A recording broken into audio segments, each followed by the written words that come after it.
is your Chargers linebacker, Deion Henley, and you're tuning in with Chargers Unleashed.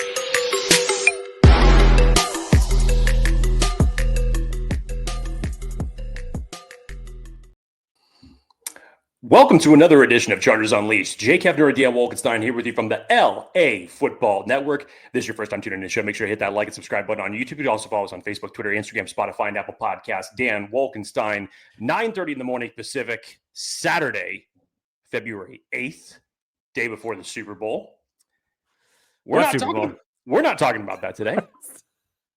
I'm not living in a world where there's a Super Bowl right now because today's subject matter that Dan and I are very excited to get into, we decided yesterday. Originally, we were going to record this show and have it go up yesterday. But you know what? We decided let's bring everybody else into the discussion as it relates to the roster construction for the upcoming offseason for the Chargers. And this will be a fun one today because we're getting into the wide receivers and the tight ends. So we're going to go through what the roster currently looks like. We'll obviously talk about pending free agents, any possible free agents that the Chargers could bring in. And then we get into my favorite. Come April time, let's start talking about a little bit of the draft as it relates to the prospects that are out there at these respective positions. Dan Wolkenstein, oh, thank you so much. I got you.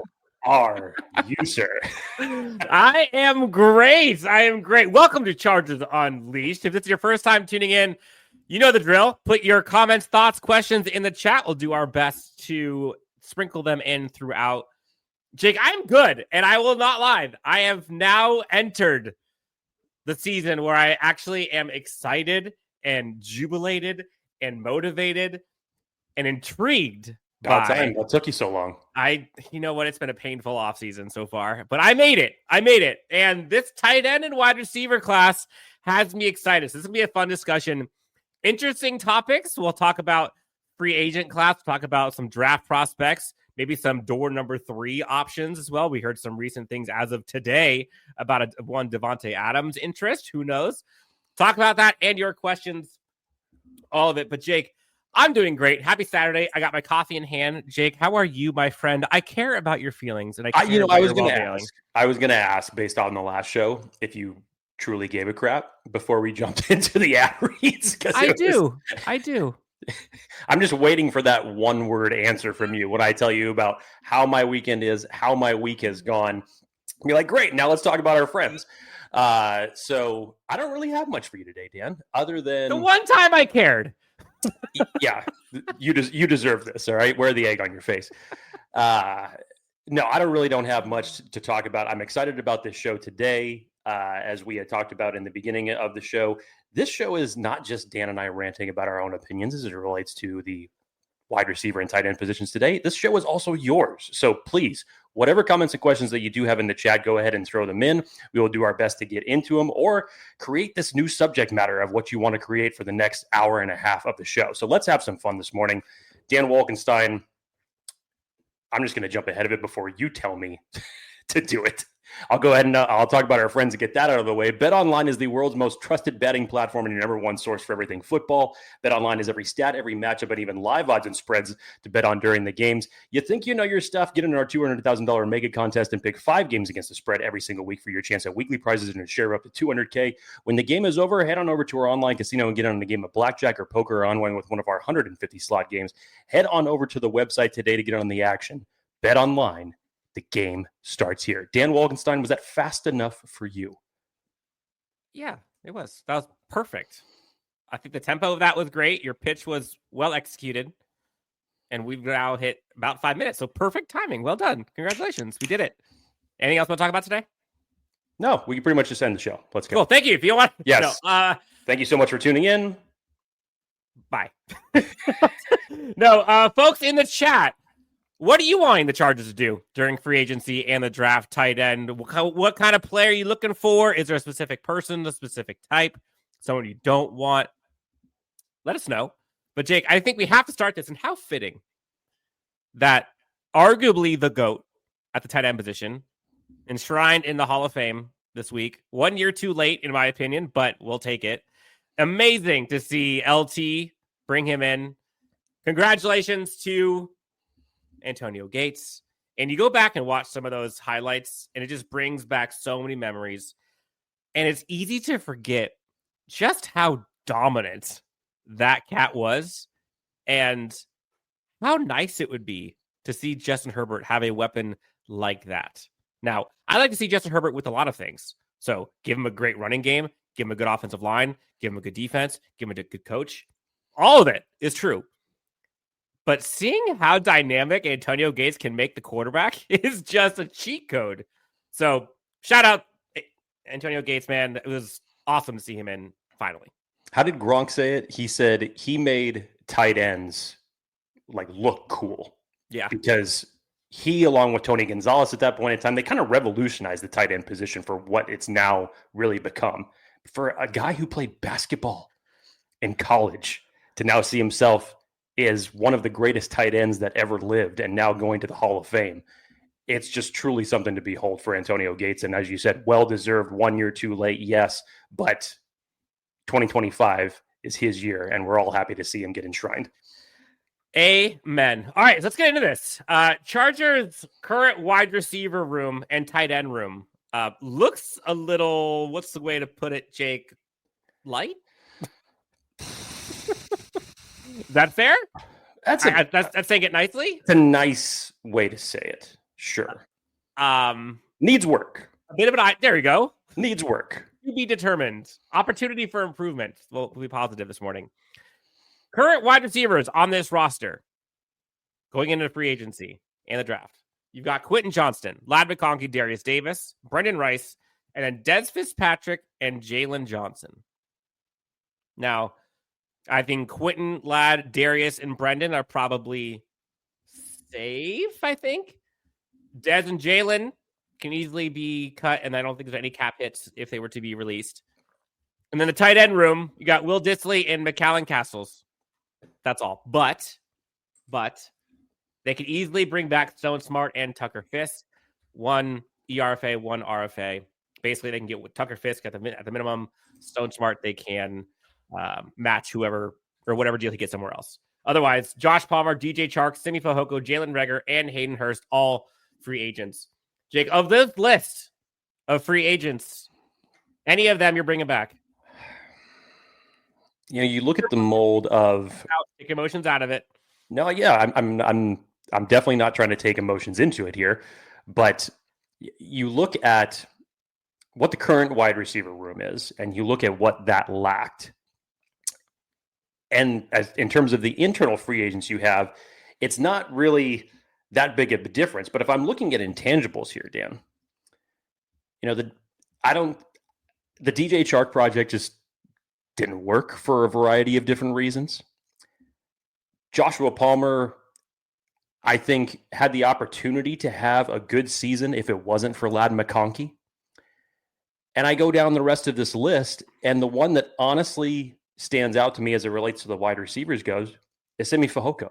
No elevators. And why do I say that? Because you need a little bit more blocking as it relates to the wide receiver position, and we all know that Simi can do that. And you go back to the preseason when it was literally the battle for wide receiver 6 between he and Brenden Rice. Simi Fehoko earned his way on this roster. And I think for a wide receiver in the mold of what Jim Harbaugh and Greg Roman want, he fits that in terms of those intangibles. Now, Does that do anything to absolutely blow up your wide receiver room and say that this group is complete? 1,000% no. It still obviously needs a lot of work in the skill set position. But if I'm looking at it in terms of that group for the wide receiver unit, that's where my mind goes. Dark Samus 100 with a $5 donation. Thank you so much. Hortiz / Harbaugh made Herbert a priority this offseason. I'm curious what he means by that.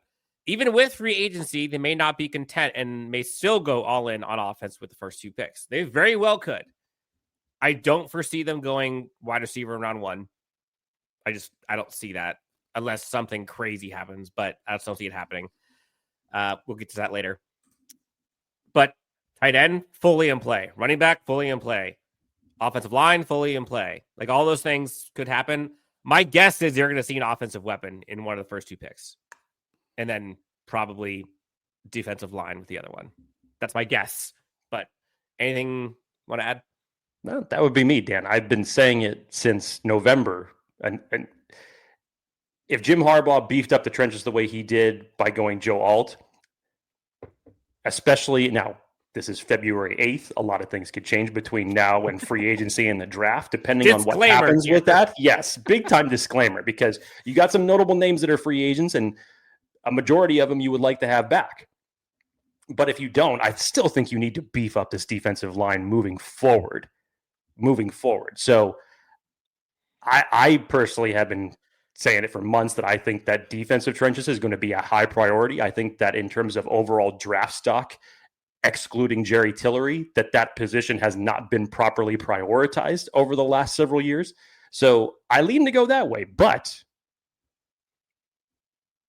if a certain tight end from Michigan just happens to drop there at 22, I mean, I don't see how you pass that up. It's just too good of a fit. We will talk about that soon. And again, if you ask, don't ask us. If you ask Derwin James what this Chargers team needs, they need folks that can catch the ball. I'm paraphrasing, and the trenches. So I think DJ is right. Folks in the chat, anybody that you'd like to keep here from the free agent list? What are people saying here? A lot of people talking about Davante Adams. We'll get to that here in a second. Let's see. We need an outside receiver and wide receiver. We need an outside receiver and a tight end. I wouldn't be interested in Kupp or Keenan at their age and salary. We'll get to that here soon. Jake Athier is here. Friend of the show, $5 donation. Good afternoon. Then, all caps. Bull fam, are we live? Off-season show. We go to celebrate tomorrow. Down goes Frazier. Eagles take down the Chiefs 31-23. Let's go. Everybody still have their hearing? Thanks for that. Look, it was all caps. I had to do it. But I like the let's go all in, not in Senta's case. That was great. 31-23. I appreciate the audible translation, Dan. Thanks. You're welcome. Let's see. There was Kevin with a Thier voice. Let's see. I saw there was respectfully Fehoko's biggest contribution this season was selling those elevator hats. He was hurt for a lot of the offseason, for a lot of the season. Wait, what'd you say? I said he was injured. Oh, yes. Okay. Yep. Alex says, happy Saturday. Jake, a lot of people talking about the Davante Adams rumor. So why don't we just talk about that now then? We heard Davante Adams this morning, or according to ESPN, I should say, that he wants to go west. And I think it was the Rams, the Chargers, and one other team. 49ers would be considered. Which 49ers, that'd be a sweet landing spot for him. But Jake, what do you make of the Davante Adams rumors, and what is your interest level?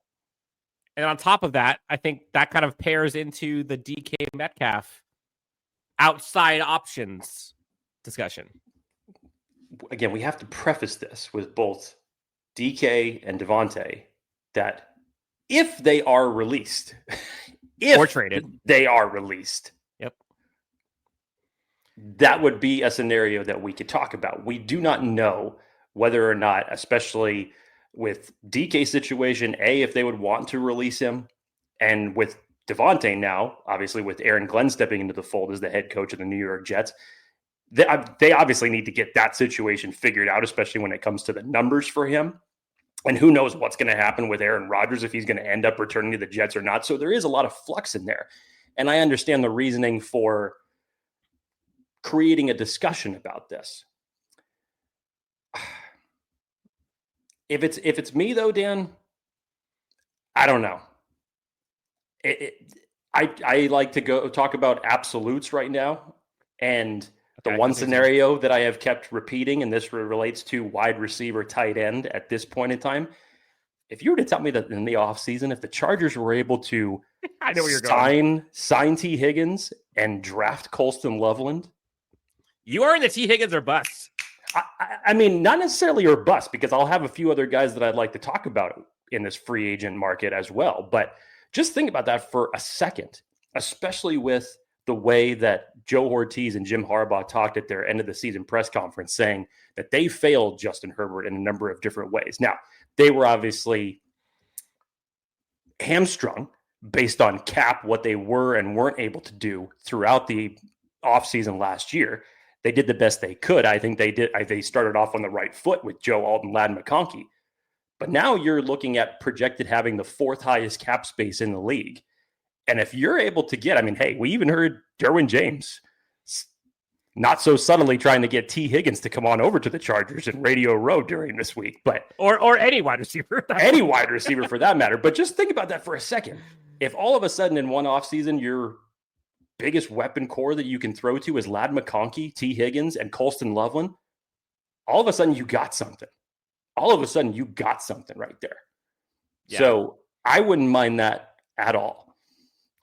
No, and again, there's a lot of ifs here. But if you were to just tell me that the Chargers could have either Devontae, DK, T. Higgins paired with Colston Loveland, like, yes, 1,000% to any of those. Now, is there a preference of which I might want for different reasons? Sure. But right now, the wide receiver room, cap-wise, is very low. Like, they have I think they're the highest paid receiver is Quintin Johnston, who's on a rookie contract. He's making $3 million this year. That's the most by far. So they have money to spend. You mentioned it. They got a ton of money, a lot of holes. They got a ton of money. Of the two, DK or Devontae, all things considered, because DK you're probably going to have to trade some precious assets for. Here's why I would say if you really press me on this question, there would be one intangible that sticks out to me. I would probably side with DK, and that's for the fact of the familiarity with Sanjay Lal. That's why I would do it. And you've seen the Chargers do this since Jim Harbaugh has come into play. You saw it with DJ Chark last year, who had familiarity with Coach Lal during his time at Jacksonville. You saw Hayden Hurst brought in because of the familiarity with the Baltimore offense in years prior.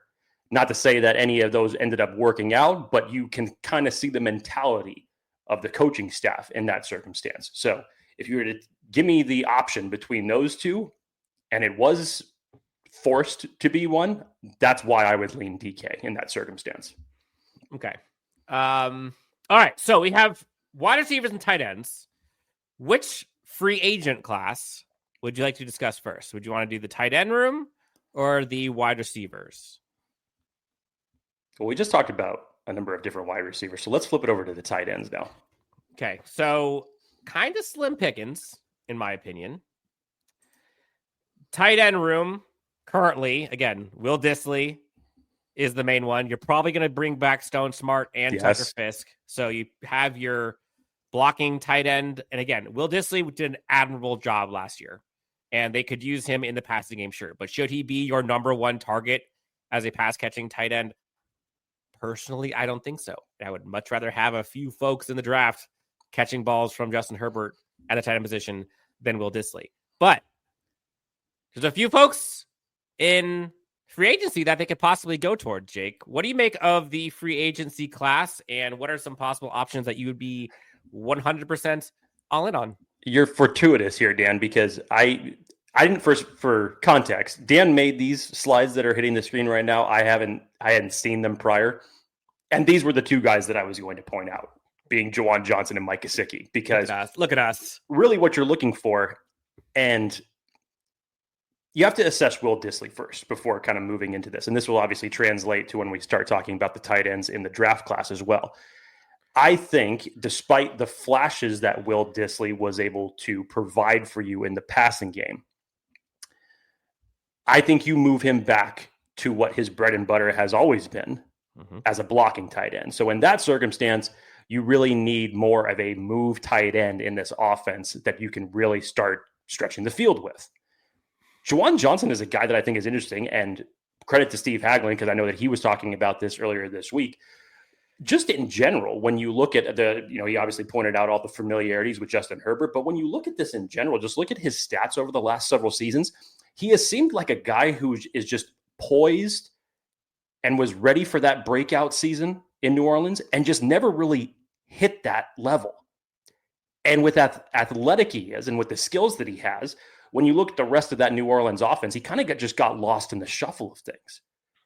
I think if you were to bring him in here as, essentially your number one passing tight end option in the free agency class, I think that'd be a great move. Gesicki is another one. Yeah. Again, when you're playing in an offense with Jamar Chase, with T. Higgins, you're going to get lost in the shuffle of things. There's only one football to go around.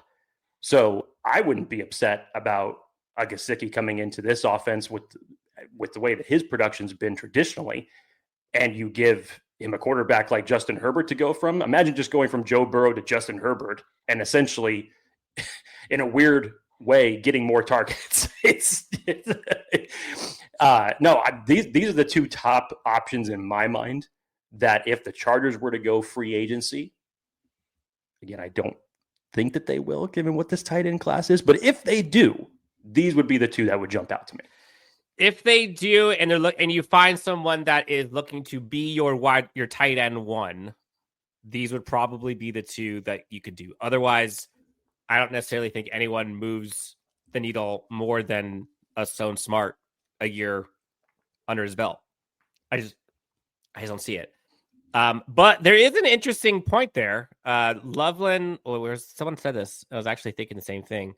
Talking about if the Chargers do go tight end in the free agency, it probably would be a lot cheaper and would completely open up the draft come round 1 and 2.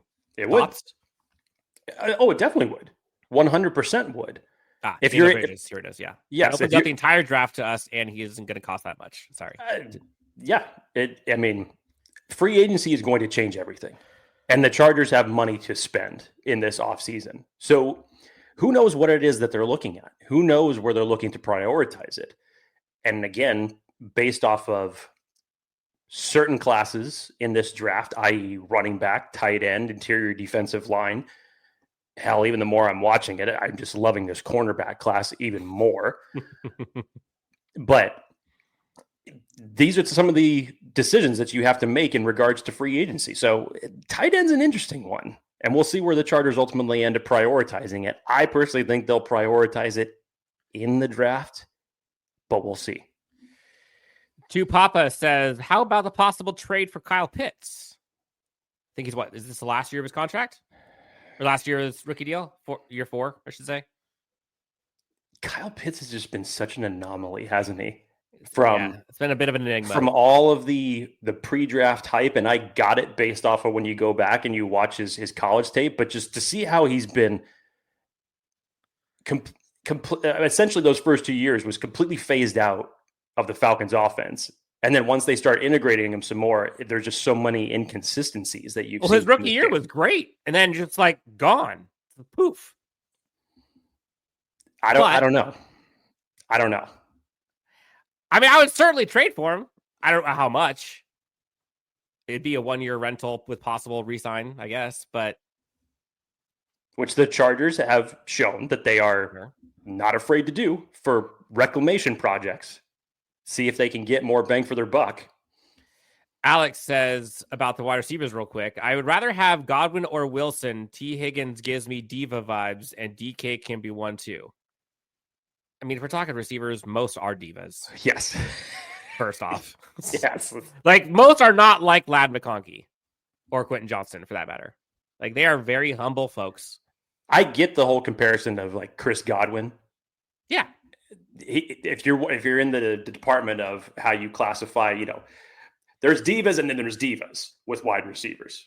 Godwin kind of falls into the lesser of that category, if you will. So I get what he's saying. Sure. Athir, Jake, I'll spare Thank you. Appreciate it. He says it in all caps, but I'll say it in sentence case. Jake, you my guy. I love you, brother. I'm not going to question my coach and GM with their decisions on the draft, but my picks: round 1, edge, followed by tight end, running back, wide receiver, rounds 2 through 5. Your thoughts? $10. Thank you, Athir, by the way. So he wants to go edge first round, followed by tight end, running back, and then wide receiver. Yep. Interesting. Okay. Edge is an interesting one. And I know people have talked about this just because of it sounds like Khalil Mack will be returning. There has been all kinds of discourse between whether or not the Chargers are going to keep Joey Bosa for one more year or whether or not he's going to end up being one of these cap cuts that's going to allow the Chargers to have more cap space. Time is going to tell on that. But there is no doubt that you do need to invest in the edge group for the future. You need to figure out who the other edge player across from Thule is going to be for the next several years. And it's always better to do it 1 year ahead than 1 year too late. So I'm not sure what's going to happen with the edge position. Would I go for it in the first round? Let's just say hypothetically, if Joey's not there, based off of who would be gone off the board, we'll see. We'll see. I don't know. Yeah, I don't know. Alex says just mess around and get Myles Garrett. Yes, of course. That. Then there was the conversation about Myles Garrett. Wow. First of all, he better not go to the Chiefs, and he better not go to the Raiders. That's all I'm saying. First of all, if Cleveland actually decides to do this, which they have shown as of right now, no inclination to trade arguably their best player on their team. Inclination? I love that. What did I say? They have not shown that they are inclined to do that. Sorry. I am clearly not awake yet. I think you might say inclination, but yes. Wow. Thanks for calling me out on my grammar, Dan. Appreciate You're it. welcome. I got you. Yeah, it's all good. Anyways, back to Myles Garrett. I don't know if this actually ends up happening. You even saw David Njoku clamoring for Myles Garrett to come back and give it one more year. But at the same token, when you see a note like that was released from Myles Garrett talking about just like his time, I mean, that almost felt like a Michael Jordan exit note. Yeah. Like that was heartfelt, and that was being 100 with everybody. I don't know. But so if the Cleveland Browns end up deciding that they want to do this, they're going to try to get every damn thing possible that they can. And why do I say that? Because somehow or another, you have to make the trade for Deshaun Watson look better by recouping some of those picks that you gave away for that trade. Arguably one of the worst in the history of the NFL. So if you're a Chargers fan and you want to say do it, just know there's going to be a steep price to get Myles Garrett. I honestly don't know if there's a price you wouldn't pay. Honestly. Cap-wise, specifically. I'm not talking about trade. Oh, yes. Cap-wise. Yeah. That's fine. But, like, you're telling me I have to give up 3 first-round picks or something, which I don't think it would. Like, I probably am not doing that. That just seems like it's going to hold your franchise back, especially when you're trying to rebuild everything like they're doing. But Tupapa says, Chargers have the only other thing that other teams don't, which is they have Joey Bosa. So that's the other option, too, is there's the possibility of trading away somebody in that process, too, which maybe that's what Cleveland would like. I'm not sure. So, Jake, this is your fun time. Okay, question.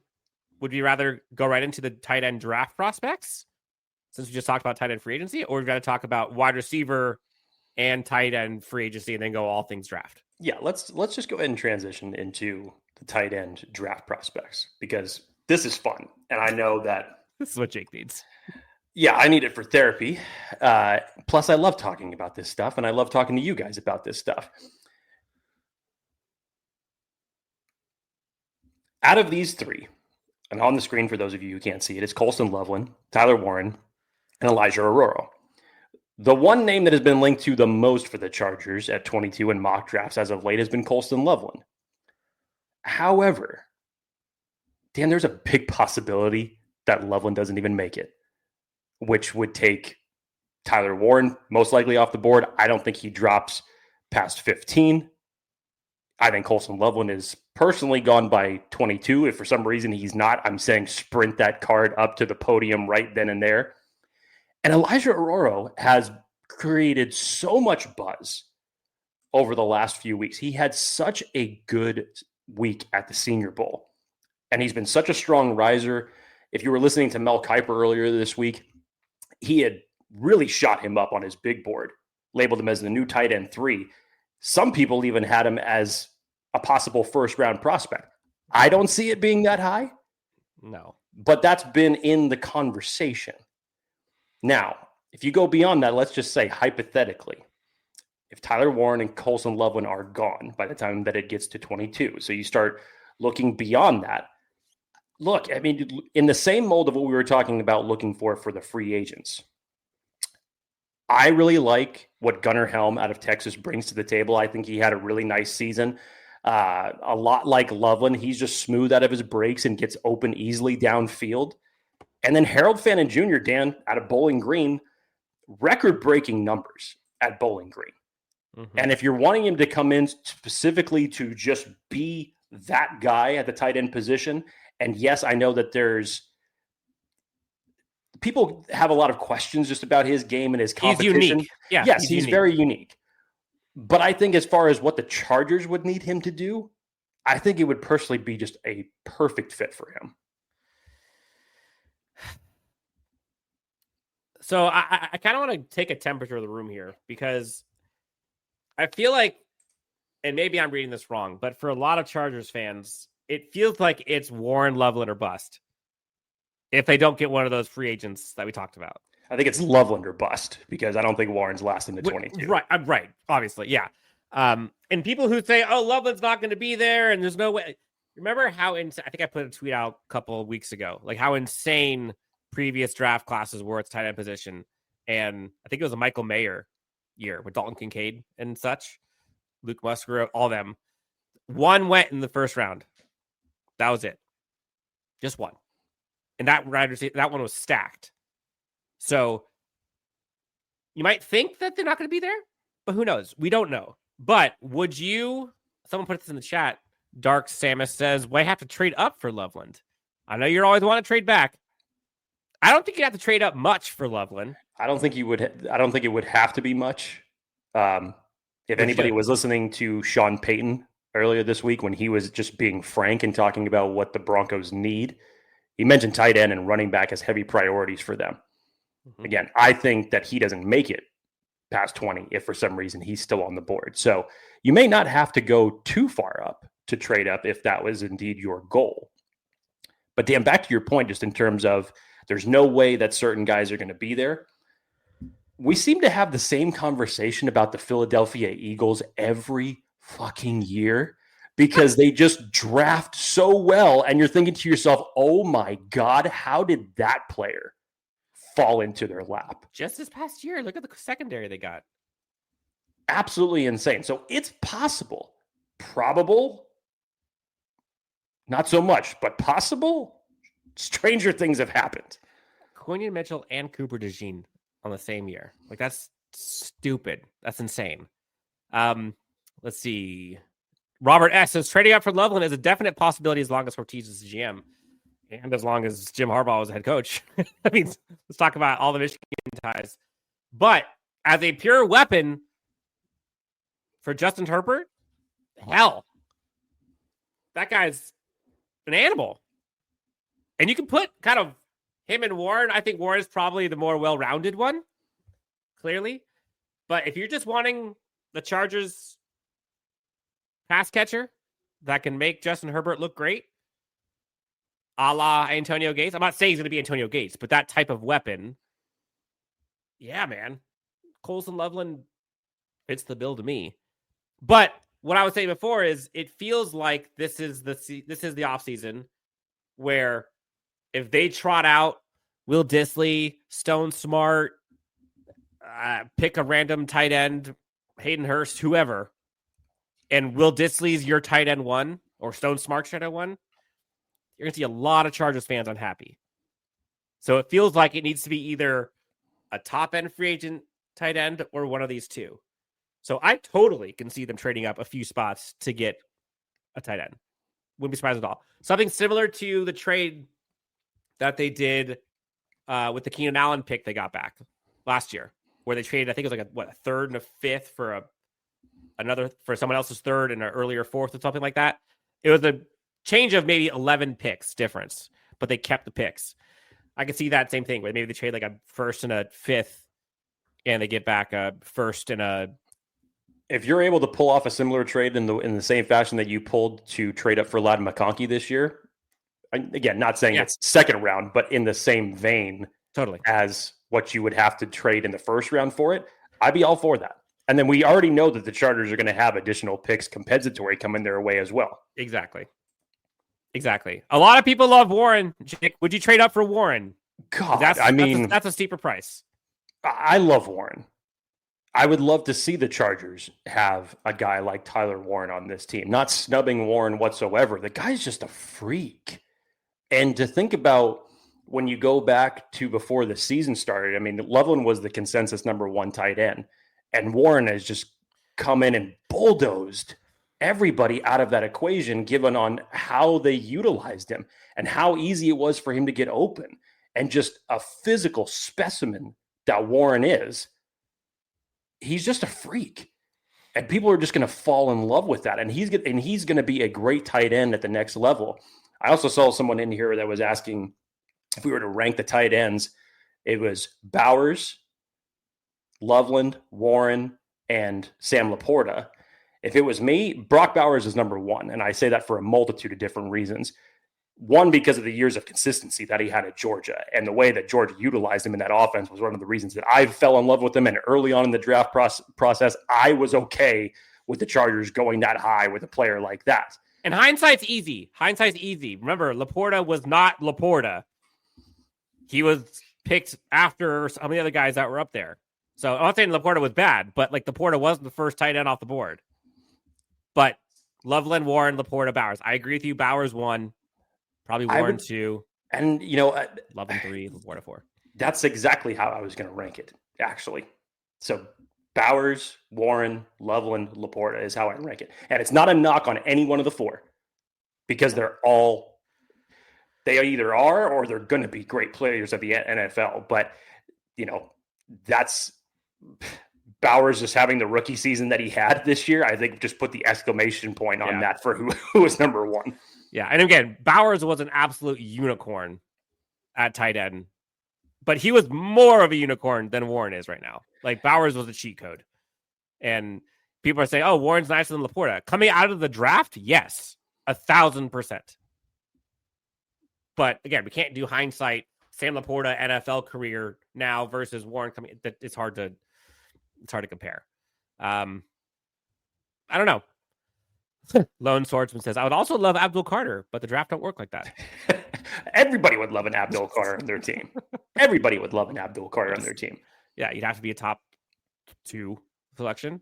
Completely agree. Could make a flip, Loveland and Laporta, depending on what you prioritize more in a tight end. Agreed. Again, I think Laporta is probably more of a well-rounded tight end, but I think Loveland's probably the better pass catcher, in my opinion, coming out of the draft. Jake, any other tight end prospects you want to talk about before we switch over to the wide receivers, which will be fun? Yeah, no, we're going to take a much deeper dive in this over the next couple of weeks, especially with the Combine invite list that should be released next week. And then, of course, Dan and I will be gearing up with all eyes toward watching that. Other tight ends that I had saw someone talk about or in here that I wanted just to bring up, a lot of people really like Mason Taylor out of LSU. I honestly need to watch just a little bit more film on him, but I can understand why. Luke Lachey has been another one out of Iowa that I've seen some good flashes on. Once again, just need to watch a little bit more film on him. But in general, this tight end class, as some people have been talking about, and it's deservingly so of this reputation, is a strong tight end class, and it's a deep tight end class. So if it's not Loveland at 22 because he's already off the board and the Chargers haven't made a move in free agency to shore that up, there are still plenty of options beyond round 1 to go after and get one. Would you do Harold Fan in the second? Yeah, I would be okay with that. If you didn't tell me what was on the board in the first and who the Chargers ultimately ended up taking, I would be completely fine with Harold Fannin Jr. in the second. Nick says, if Chargers miss out on Warren and Loveland in the first round, have no fear. The Brain Trust will find a good tight end later. Respectfully. Well, this Brain Trust, thankfully, isn't the last Brain Trust. The last tight end that the previous brain dress took, we all know how that story ended. Ugh. Yeah, no thanks. Okay. Wide receivers. Let's switch over. Let's go. So I think everyone, I shouldn't say everyone, but a lot of folks are on the T. Higgins train. And rightfully so. And the guy had an incredible year, and he's on the upswing. He's young. He's athletic. He, in my opinion, would be a bona fide wide receiver one.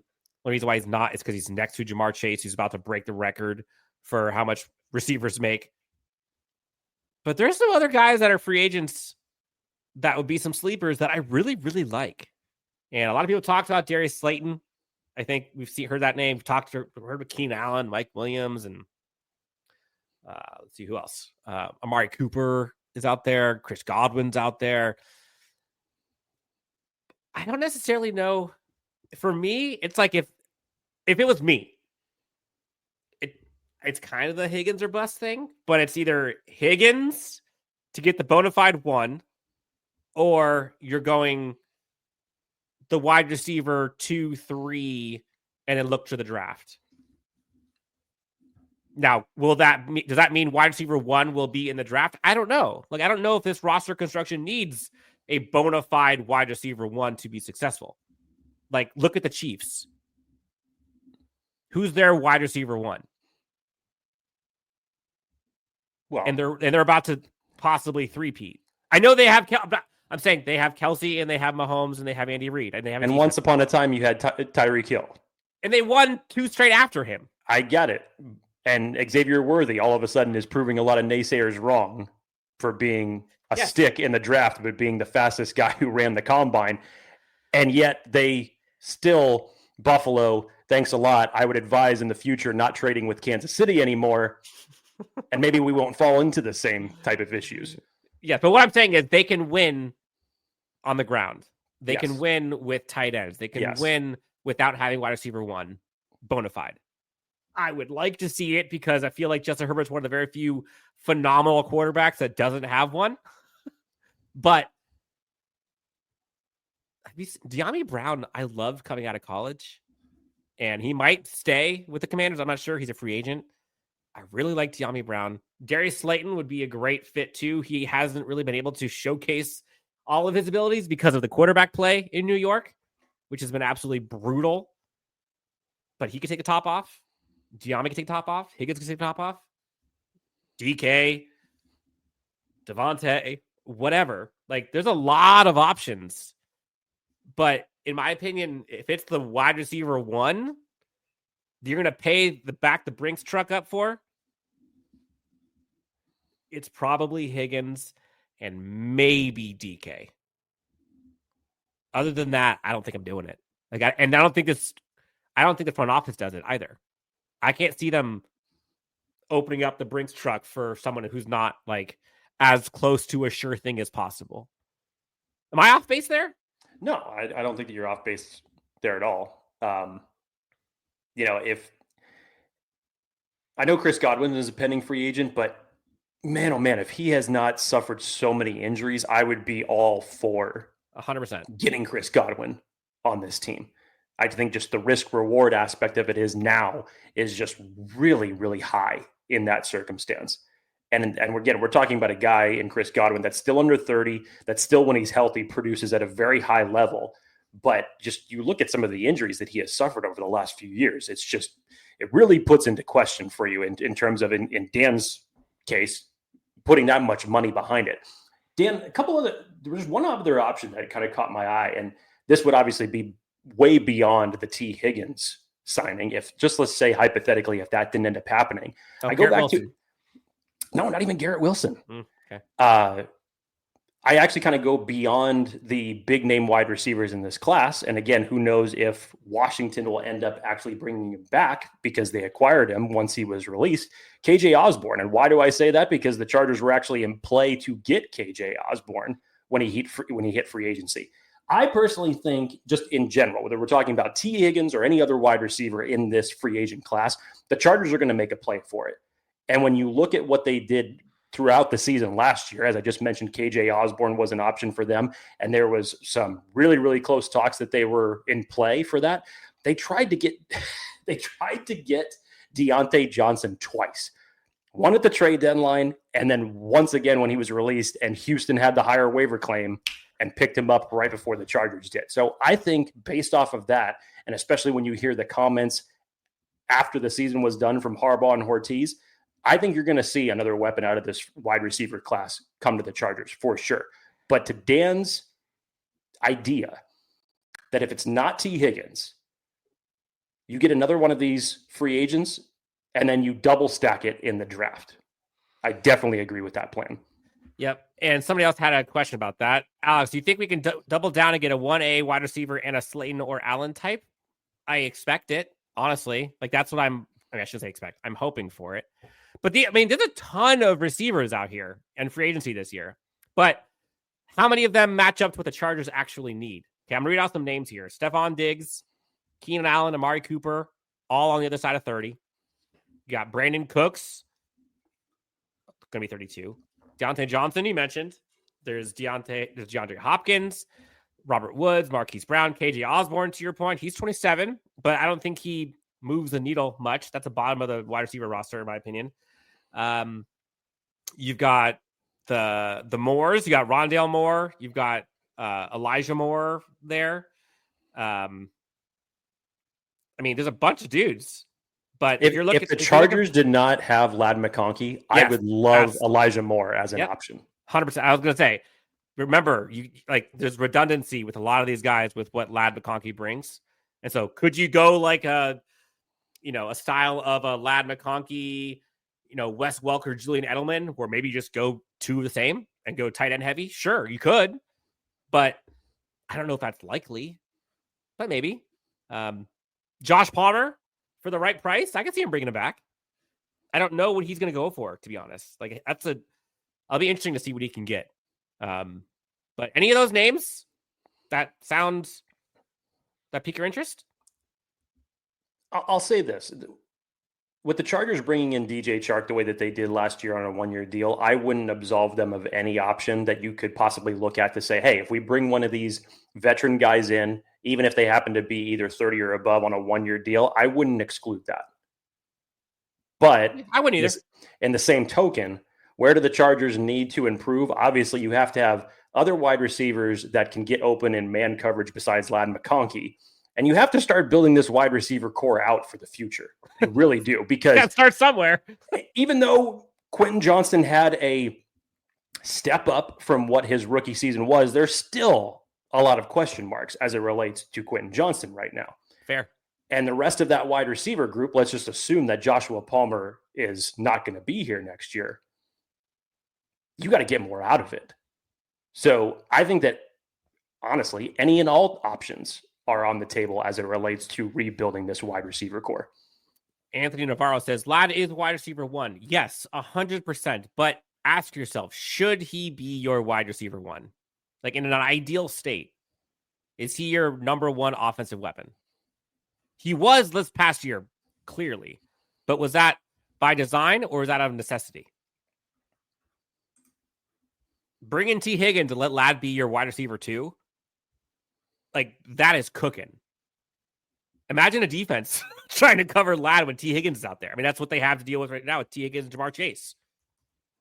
So, yes, he is your wide receiver 1, but I don't know if that's necessarily a good thing long-term for him or the Chargers. Because he also has a little bit of a history, which, by the way, the fact that he made it through the season like that, I think was a surprise to a lot of people. That was a big deal. That's a big deal. Let's see. I think there's a super chat here from Athir. Again, Athir is just bankrolling us. This is nice. Dan and Jake, in July, I have a surprise for the show when we go live in July. $50 super chat, Athir, season prediction. Stay tuned. It's not a surprise if you already told us. I'm still going to be grateful. Thank you so much. I appreciate it, Athir. I'm assuming that this is going to be a different season prediction than you calling your shot all season that the Chargers are going to go to the Super Bowl in 2026. It would be hilarious if Athir was like, Chargers are not going to go to the Super Bowl in 2026. That would be great. Oh man. Nick says sign Keenan Allen for cheap. So okay, and to your point though, this is where I would agree with you. There are some veterans on that list where if they don't end up getting the deal they want, and there's that 1 year deal, 1 year, I don't know, second and third wave of free agency. Yeah. 1 year, 11 million, 1 year, 8 million, something like that. Like, absolutely. Would Keenan Allen be there for you? Yeah. I mean, and here's why I'll say that, because going for Keenan Allen to go from Justin Herbert to how Caleb Williams was playing last year, due to a multitude of different reasons, I don't think that there's any comparison that you would definitely see him fall right back into place with Justin Herbert. It would be nice. Would it be on a 1 year deal? Yes, most likely so. Would that probably be the swan song for Keenan Allen? Also, probably so. Would it bring back a lot of the nostalgia? Hell yeah, it would. But I'd be interested to then see how do you balance it between Keenan and Ladd? Because Ladd's role in this offense was essentially what Keenan owned for 10 years. It was Keenan plus. Yeah. Yes, it was Keenan plus. So how could you balance that dynamic? So it'd be interesting to see. Sure. Would it put a smile on your face to have Keenan Allen back in a Chargers uniform? Absolutely. I would just be interested to see how you balance that dynamic now, because really what the Chargers need is someone to stretch the field for them. On the outside. Yes. So would I be opposed to it? No. I'd just be interested to see how they would craft their offense with those two players moving forward. I don't think the Chargers have a few things they have to solve for in the wide receiver room. They have to get faster or utilize their speed that they do have, one of the two. They have to get better on the outside with contested catches and stretching the field. Keenan doesn't do any of those three. But he also does do one thing that they don't do well is separate. And so arguably better than anybody. Doesn't matter how old he is. He still does it better than anybody. If it's just you need somebody to come in here and help separate with Ladd, like I'd rather have Keenan than no one for sure. And there's a bunch of dudes I'd rather not have than Keenan Allen. But like T. Higgins and Keenan Allen, that'd be fun. That'd be cool. Yeah. Like I don't Keenan Allen to me doesn't solve enough problems on his own to enable me to go out and break the bank for him. And honestly, I don't think he would do it. Remember, he left because he wouldn't take a pay cut. And then they're like, all right, well, if I could take allegedly. And he left. So I don't know what Keenan would even get this year, honestly. I don't know. Given how his season was. Yeah. Like what do you think the going rate for him is? Look at the spot track. What do you think? Who knows what it'll be? But hey, he could be remember when he was talking about the idea of like that he was either going to be in Chicago or go back to LA? That was all before Ben Johnson became the head coach of the Chicago Bears. So it's not foregone that he's going to be leaving Chicago, and especially when you have a coaching regime change for a team that really needed it. He very well may stay in Chicago now. Yeah. The going rate apparently is 2 years, 20 million, 10 years per, or excuse me, 10 million per. According to Spot Rack, it's 11.1 to be technical. Would you do it? 1 for 11, 2 for 22. I don't know. I don't know if I would do that. Catherine says, Allen mostly plays the slot. They need an X. I agree.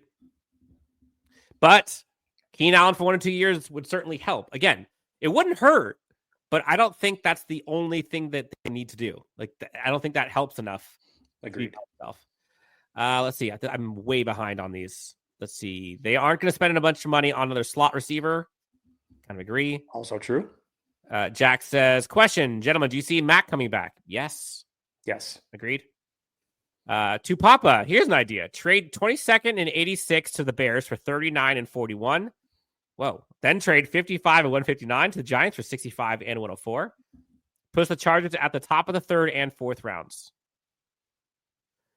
Trade 22 and 86. So I'm assuming he's saying Bears are trading back up into the 1st round. So the Chargers would be going then from 22nd to 39th. So no first-round pick to go no first-round pick and 41. That's a hell of a drop, but I get it.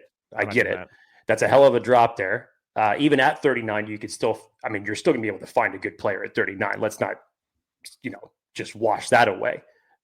But at the same time, I get what he's trying to do to position the Chargers in general for this. Now, if you could fast forward and you could give me a better idea in terms of who was on the board at 22 and who the Chargers ultimately ended up getting at 39, I might be inclined to agree with this. But there's a lot of variables here. Yes. that is a big jump from 22 to 39 when you think of the players that should be on the board in between that window. But if you could give me a little bit of guarantee who was on the board at 22 and who the Chargers would take at 39, I might be inclined to agree with that. But at this point, I can't. So, question came in. Who could we draft to stretch the field, Jake? We've always waited for this. This is your moment. This is your moment, Jake. This is your moment. You've waited how long now? Months? Months. Honestly, probably. I'm letting this one ride for one more.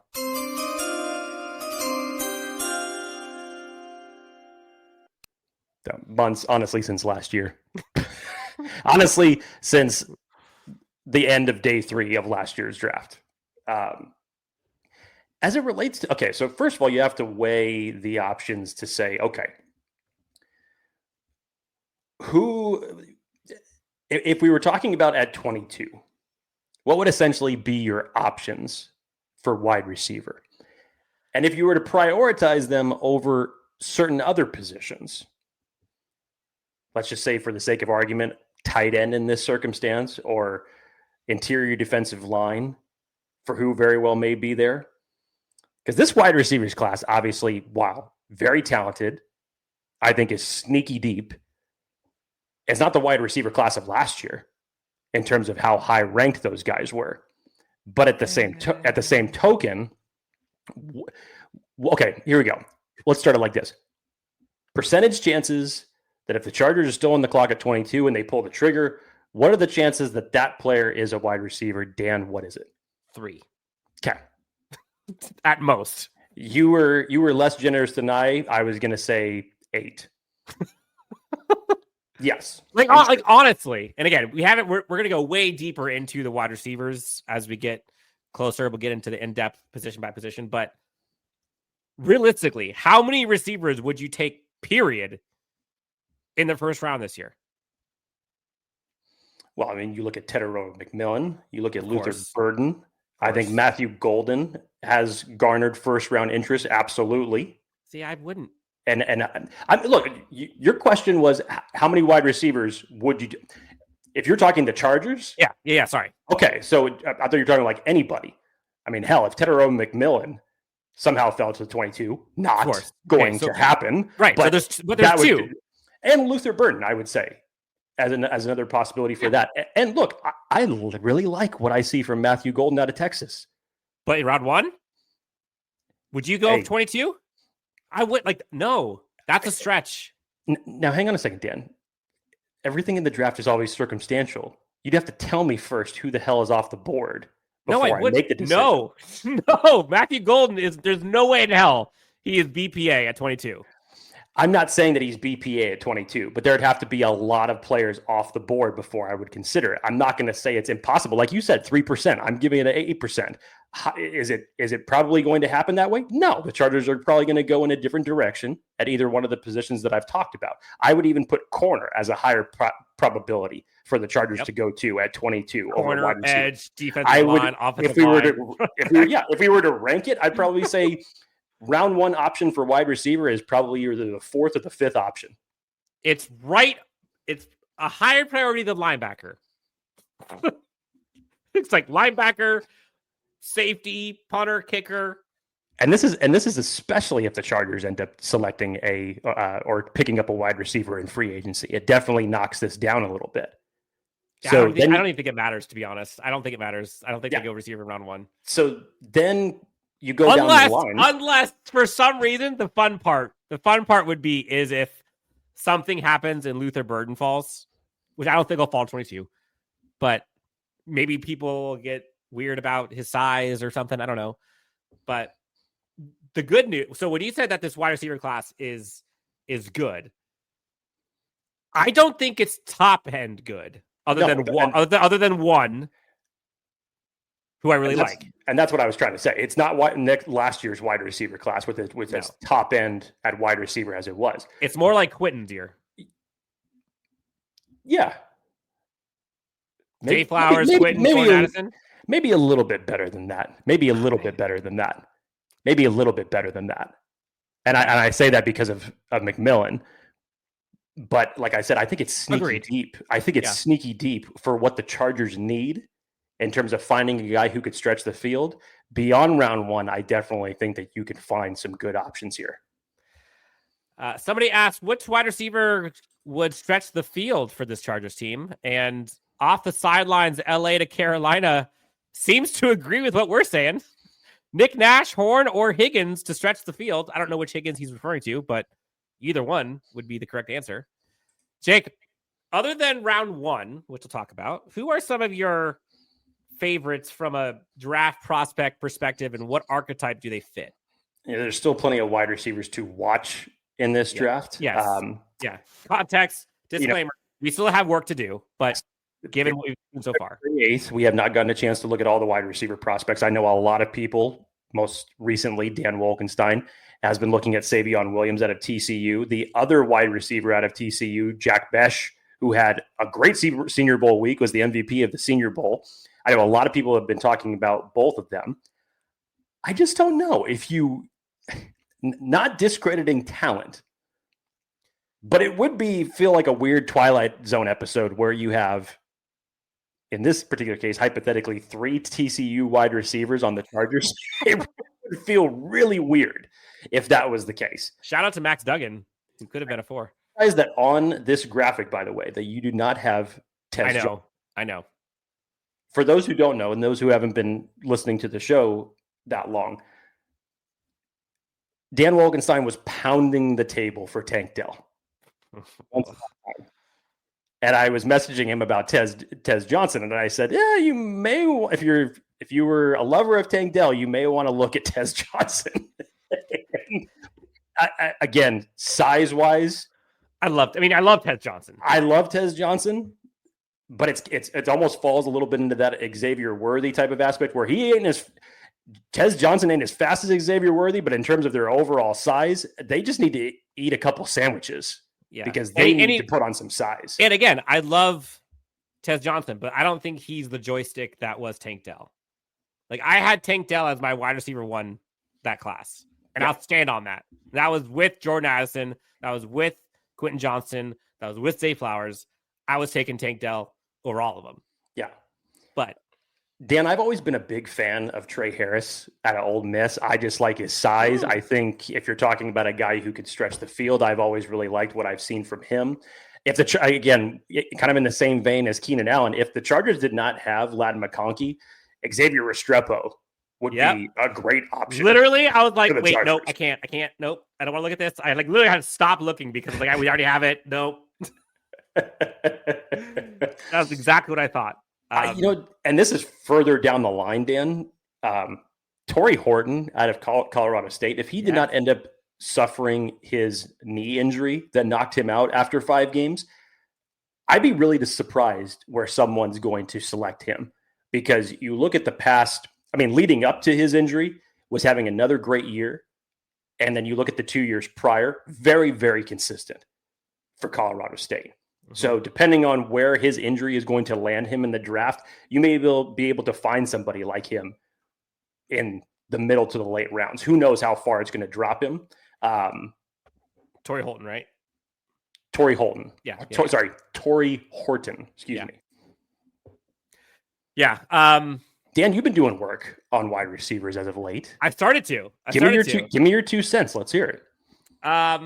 So first off, I was messaging with you a little bit here before. But there's some names that I like. And I think what I like about the receivers this year is there's a ton of depth with guys that I think could be good fits for this Chargers team. I highlighted some names here just for folks to start looking at. LeJonte Wester out of Colorado, and his teammate Jimmy Horn. Jimmy Horn hasn't had much production, but if you look straight athletic traits and what he can do, I think there's tremendous upside there. Ricky White, I like. Caden Prather, I like. And then if I were to go into like the higher end guys, Savion Williams would be fun. I'm not sure if I'm shocked that guy is 6'3". He just does not look 6'3". And everyone that's comparing him, he's a TC receiver / running back / everything, offensive weapon. He's not Quintin Johnston. Like, they are very different archetypes and players. He's more like back in the day, shout out to like a bigger Antonio Gibson, in my opinion. Like, that's the play style that he is, more so than Quintin Johnston, the X receiver gadget guy. Like that's not him for me. But I do like him a lot. I do think that what was the guy I was telling you about last night? Kyle Williams. I like him a ton. I like Higgins a lot as well out of Iowa State. And then a name to watch for outside later rounds is the kid out of San Jose State. I like him a lot, man. He's big. He's a boundary guy. Great hands. I wouldn't be surprised if the Chargers went that route. Look out for Nick Nash. If you haven't seen him, go watch some of his film. He kind of has like a Mike Evans mold. I'm not saying he's Mike Evans, but that's like the archetype that he looks like. And so give me that for the red zone for Justin Herbert. Deep shots to stretch the field, great hands. Like, yeah, he's not the fastest dude, but like, think about kind of like how Mike Williams was, where he wasn't the fastest, but he was always winning those 80-20 balls. Had another good week at the East-West Shrine game, or East-West Shrine practices as well. Yep. But yeah, Jimmy Horn was fun, man. I saw a couple plays where I was like, ooh, that could be fun. But again, like, we're looking for, in my opinion, that's why we have some of these names up here, the ones that Jake's talking about. You're looking for guys that could stretch the field and or outside, X receiver. And I think those are what all four of these guys are able to do. Any sleepers that you have for the wide receiver in the draft, whether it's, actually, we'll go either way. Guys who maybe you think are getting too much praise, or the opposite, guys who you think are sleepers that you're like, oh man. I don't necessarily think that it's guys that are getting too much praise. And again, we weigh this just based off of the overall draft projections for this particular class. It's not last year's class. So I think that the, talk about them is fair. But I do believe that this wide receiver class is sneaky deep. Mm-hmm. I do believe that. And again, pick your flavor for what your particular team needs.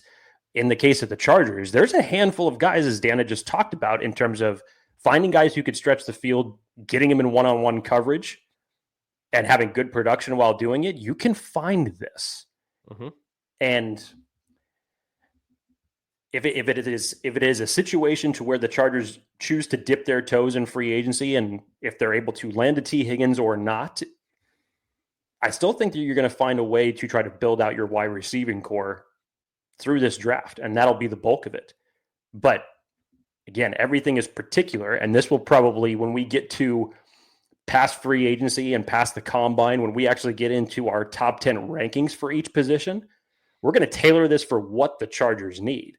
So, as I was mentioning just a second ago with Restrepo, if the Chargers didn't have Ladd McConkey, I would love to have Xavier Restrepo on this team. So would anybody, for that matter. Yeah. But it'll be very different based off of what the Chargers need out of this particular wide receiver group. Jimmy says, everyone keeps looking for a flank or X receiver. I think Hortiz wants to do it all receiver. I don't think he wants one or the other, but he definitely likes that type. And so, like, I Kyle Williams, man, I think he's definitely that fit. That TCU kid that I was also talking about, like, he fits that mold. But again, like you can do what one guy can do both things, or two guys, one could do one could do the other.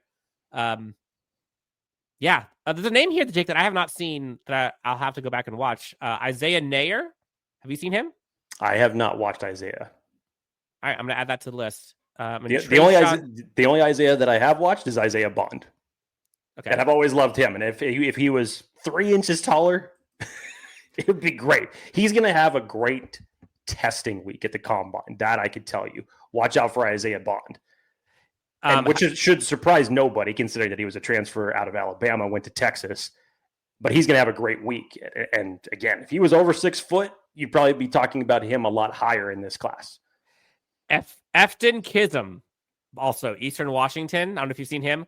Again, one of those where if they didn't have Ladd McConkey, I was like, oh, please sign me up. But that's a late round guy that I think is going to make a lot of people happy. And you'll hear that name a ton as you go forward. Have you seen, I don't know if I haven't even looked, I haven't watched this film yet, but Brew McCoy. Have you watched him? No. Okay. So I've heard a few people mention him from Tennessee, so I'll have to go back and watch him. Anything else on the receiver? Let's see. Folks are saying, I like Trayshawn Holden as receiver out of Oregon. Looks like Nick Nash is a guy that people like. It's popular. Yep. If a wide receiver has suspect hands and can't separate, pass. Not sure who he's alluding to there. Just draft a wide receiver that can catch a ball. Pat Bryant is another name. I watched him too. Same thing. Similar to the San Jose State kid. He's kind of like Nick Nash a little bit, but he's always open, man. Like he's a great separator. Not the craziest speed, but he just has some swag, wiggle, and I think his finesse is. You're like, wait, how is he still open? So yeah, Pat Bryant, good call out there. I like him a lot. What else, Jake? Any questions here you want to go through?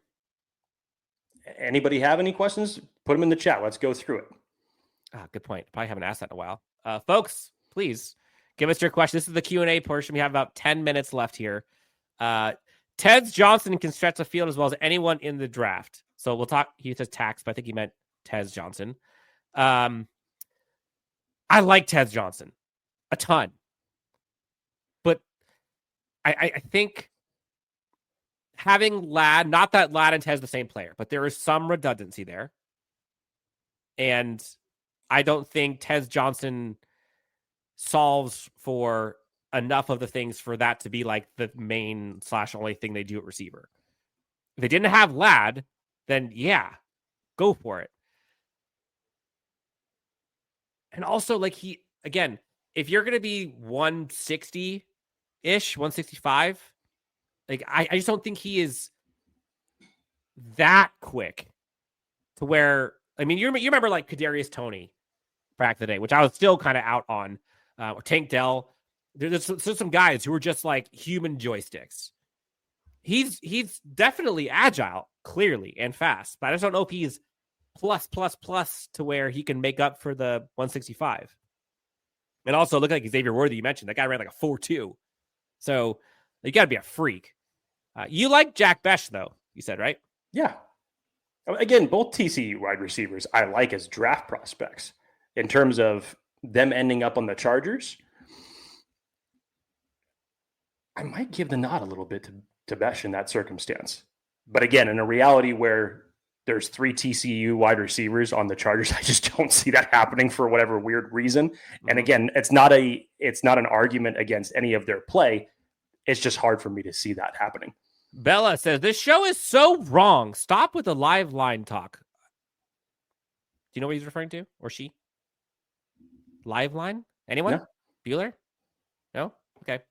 Omarion Hampton in the second or Cam Scatterbo in the third? We're talking Dan, running backs. I'll leave this question to you, even though we'll talk about running backs in a different episode. I mean, now you're speaking Dan's language. This is Dan Wolkenstein's alumni now with Cam Scatterbo. Yeah, I do like me some Cam. I'll be honest though, I haven't watched enough of the running backs to give you a educated answer on this. So I don't know the answer. I'll be honest. Jake, you? In truth, there's no wrong answer to this question. That's why I was kind of like, I don't know. In truth, there's no wrong answer to that question. Let's see. Jay Richard, how do you feel about interior offensive line day 1 or 2 in the draft? I feel it's key to fix an area and to improve. The second part of that sentence, 1,000%. I can see that happening in free agency. But how do you feel about it day 1 and 2? I think offensive line is the area that the Chargers are going to address most when you look at especially just the interior of the offensive line. I've talked about this in previous episodes as it relates to, everybody obviously immediately goes to Trey Smith for being the top free agent. If the Kansas City somehow does not find a way to bring him back, he is going to be heavily coveted on the market. And then you look at the center position. There's been so much influx between the center class of what we thought it was going to look like at the beginning of this college football season to what it is now, that everything has basically shifted, where everybody now has, and understandably so, Jared Wilson out of Georgia is their number 1 prospect there. But there were supposed to be so many more centers, Dan. I was a big fan of Jake Slaughter out of Florida. I was hoping that he was going to come out this year because I thought that he was one of the more consistent centers in this entire class. But now you have so many guys, and you saw this during All-Star practice weeks, where they're trying out guys more at the interior and more at center just to see what they're capable of based on their measurables. So who knows what this center class is going to look like.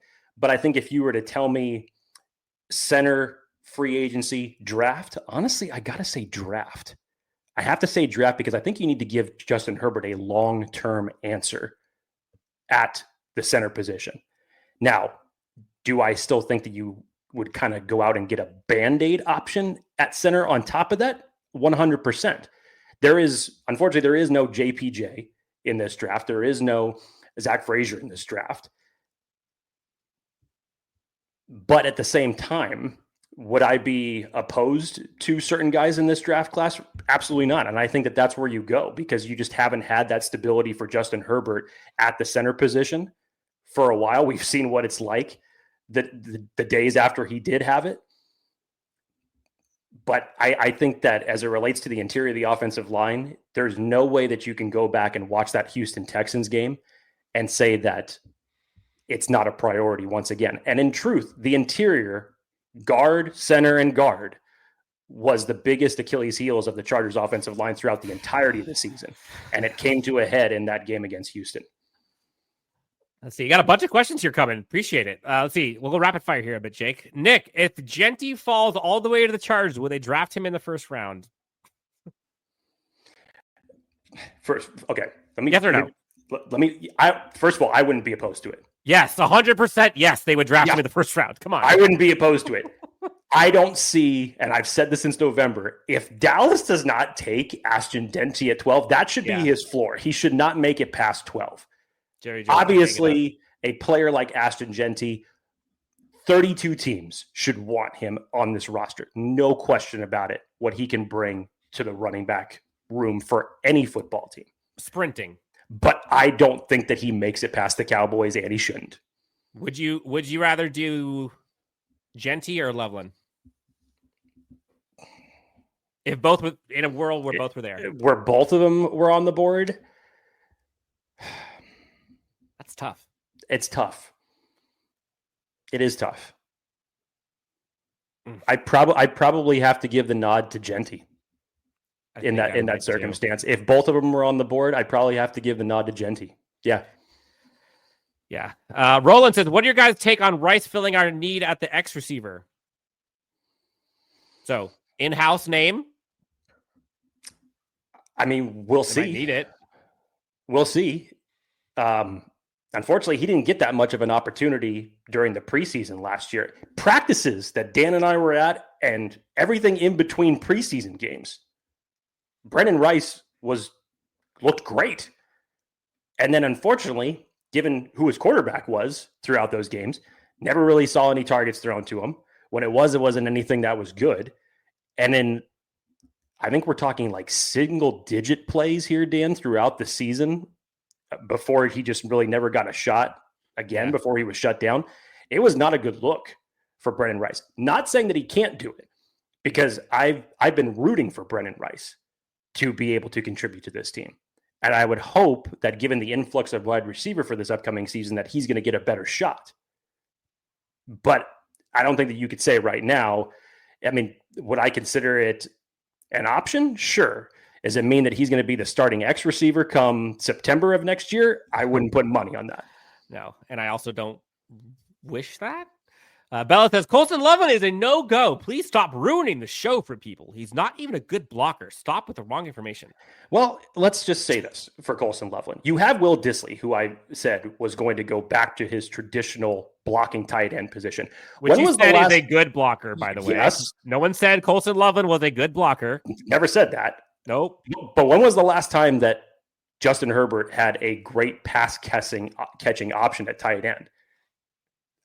I loved what Everett did in his final year. He really beefed up for his final year and was able to make things happen.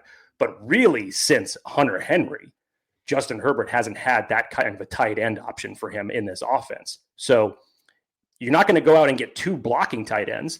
You need to get a move tight end that can add something to your passing game, because we saw clearly outside of the flashes from Will Dissly this year, the tight end group didn't really have that much to contribute. And if I'm curious, Bella, since we're on this conversation, if Loveland's a no-go, who is a yes-go? Are you saying Warren and that's it? Because any other tight end is not blocking as well as who you already have on the team. Will Dissly blocks better than any of those tight ends. I'm telling you.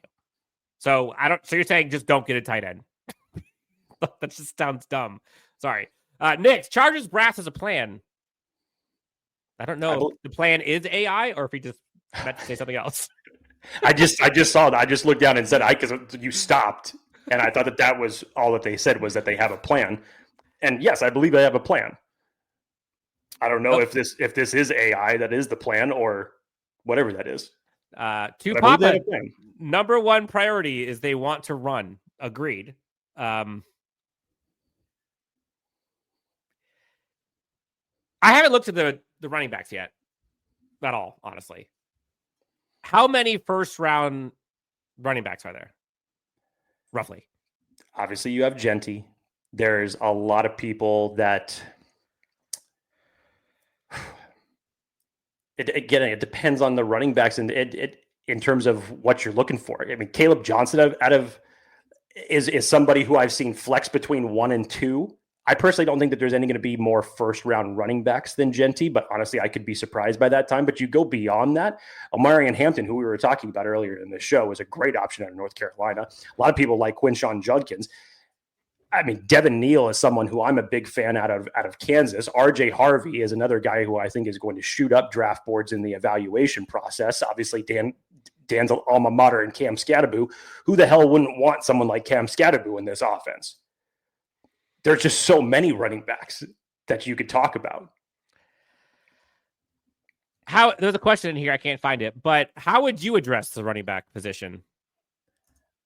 Like free agency and the draft, like how high? If it was me, I think that JK has earned the opportunity to come back. I think that whatever that contract ends up looking like, you re-sign him.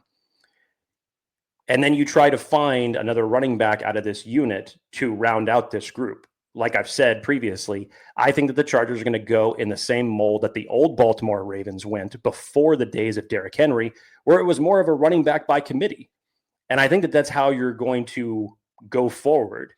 So do I think that the Chargers are going to end up drafting a running back at some point in this draft? 100% I do. I think you have to. Running backs matter. But I think that you need someone who could spell J.K. Dobbins in a much different way, and in general, this running back stable in a different way. Because as much as we were thinking that you were going to have this powerhouse 1-2 punch of J.K. Dobbins and Gus Edwards, it just didn't end up coming to fruition that way. J.K. Dobbins was obviously the more explosive of the two. There was much more that you could do from him. The production, obviously, there was no argument in that circumstance who ended up having the better year. Gus Edwards just didn't really become that guy that you thought that the Chargers signed him for. And it didn't really end up benefiting you that much in the field in those particular type of situations. So I think once again, you're going to mold this in it as a running back by committee. I still have firm belief that the Chargers will bring back J.K. Dobbins. I think you go out and you draft one of these running backs in this class because it's super talented, and you start building that running back unit moving forward. All right, Jake, rapid fire. We got a bunch of folks asking you questions, so I'm going to give you the floor here. Ryan says, you guys don't think Hortiz or Harbaugh will take a look at Jack Besh? I like JB a lot. I 100% think that they would take a look at him. This is just me talking. It's just hard to see an offense with three TCU wide receivers. Again, it's not a knock personally on either Savion Williams or Jack Besh. I think they're both talented wide receivers. And yes, 100%. I do believe that Joe Hortiz would be giving them a look. It would just be an interesting thought to think that the bulk of this wide receiver group would be built up of Quintin Johnston, Derius Davis, and in this circumstance, Jack Besh. Jake, what is your thoughts on Judkins? You look at what he has done over the last 3 years, Dan, and the production that he has put up. I mean, coming into this year, it was, in terms of missed tackle rate, he was only second behind what Bijan Robinson did in 2022. I mean, he is a super productive running back. And I think the more that you go back and you watch him and his tape, the more you like. And I think it would be perfect just from the standpoint, and we've talked about this. You look at J.K. Dobbins and where he went to college and how many headaches he gave Jim Harbaugh. Wouldn't it be great if he went out and selected another running back from Ohio State and just built that stable up like that? That'd be hilarious. Roland, hey, Jake, you have any favorable thoughts on Isaiah Bond, the wide receiver from Texas, possible second-round pick? Yes. I mean, I really like Isaiah Bond. Again, if he was 3 inches taller in this class, I think that we would be talking about him a lot more, Dan. But he tracks the deep ball well. He's smooth. He's very smooth in his route running, can play inside or outside. Again, as I had mentioned, he's that transfer out of Alabama to Texas this year.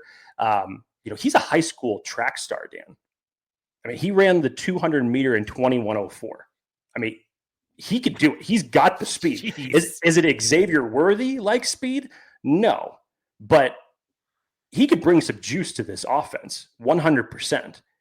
And I'll go back and I'll say it again. I think if he was 3 inches taller, we'd be talking about him in a much different light as it relates to this wide receiver class as a whole. But I'm a big fan of Isaiah Bond. I would not be opposed to that. See what else we got here. Real question is if Gus Edwards comes back or is cut. I don't think that Gus Edwards returns to the team. Why? Not just from, I was looking to see how much his cap hit is.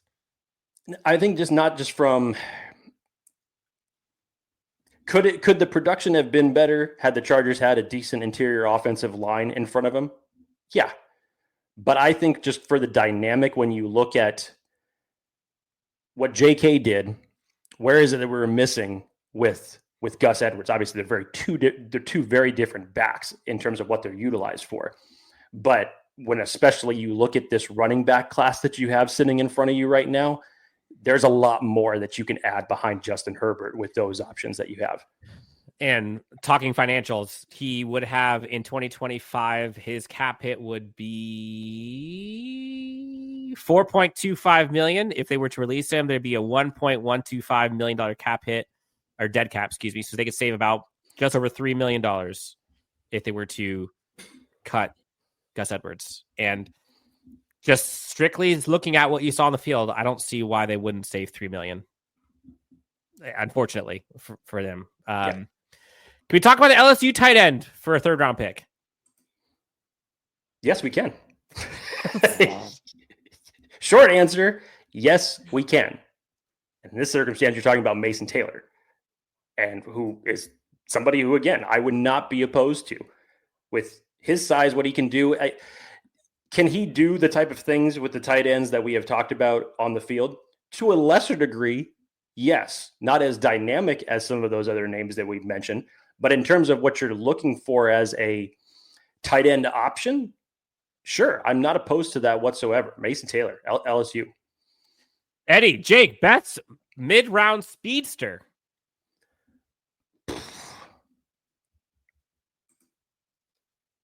I mean, mid-round. So I'm Tez. It's hard to argue Tez, and depending on where Isaiah Bond goes, he's going to be another guy who I think is going to run extremely fast. TCU kid. I'd still probably lean Tez as the best option. Yeah. Yeah, probably. Let's see. They're most likely going to address the running back in the mid to late rounds, says Catherine. Yeah, probably. I mean, it makes sense given how deep this running back class is. Okay, I think we went through all of the questions. Make sure I have all of these super chats done. I don't know if we did this one, actually. Dark Samus 199. Brock Bowers is a smaller version of Brenden Davis. This is probably back when you're talking about the ranking of the 4 tight ends. I can't believe that. I mean, I'm happy for them, I guess, but Michael Mayer and Brock Bowers, like, that's such a sick tight end tandem, and Char's got to go against it. Let's see. Christopher Oz, our boy Keenan comes back on the cheap. 12 mil for 2 years. 12 mil for 2 years? Remember, we just talked about his going rate is one, according to Spot Rack, 11 million per for 2 years. Once again, it's not even so much contract wise that doesn't make me believe it. It's the dynamic that you have with Keenan and Ladd. And not to say that you can't form an offense where both of those guys coexist, but what Keenan was great at and is still great at, obviously, is separation. But he lived in the slot, and that was his area. It now belongs to Ladd McConkey. So how do you create this offense for Keenan in that circumstance when you have someone like Ladd that's already done so much for you as a slot receiver and is so good at getting open?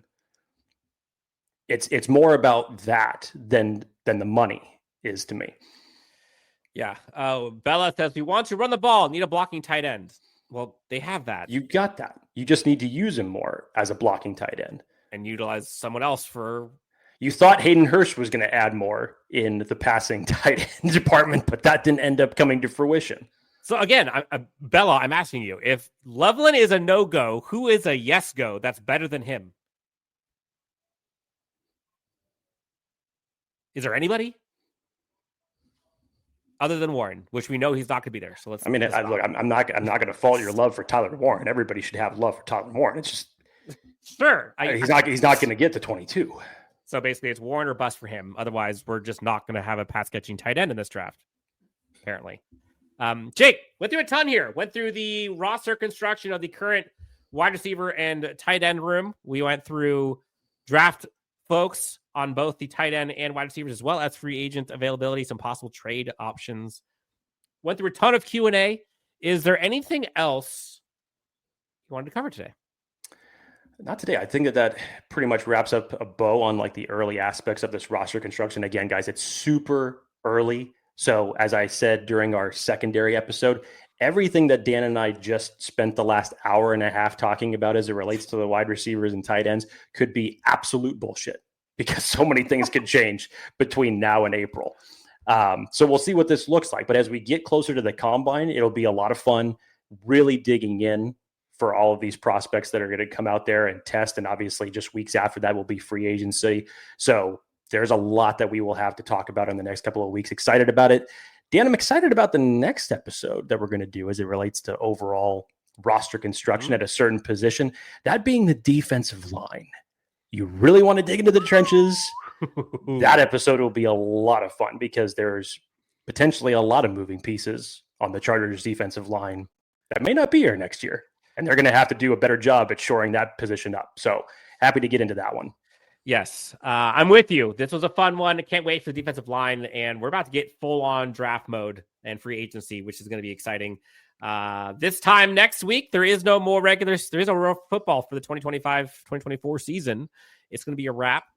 Go Eagles, in my opinion. Back to the question about the mid-round speedster, Jake. Again, Jimmy Horn. Go back and watch Jimmy Horn. See what he can do. Otherwise, if you haven't done so already, please do us a favor. Hit the like and subscribe. Helps out a ton. If you want to leave a voicemail on the Chargers Unleashed hotline, you can do so anytime at 323-902-7586. Leave us a 30-second voicemail with your question or thoughts. We'll put it on a upcoming episode. Jake, I think that's going to do it. This has been fun. You can find Jake at Jake T. Hefner on X. You can find myself at DNW Sports. Thank you for tuning in, and we will talk to you next time on the next Chargers Unleashed.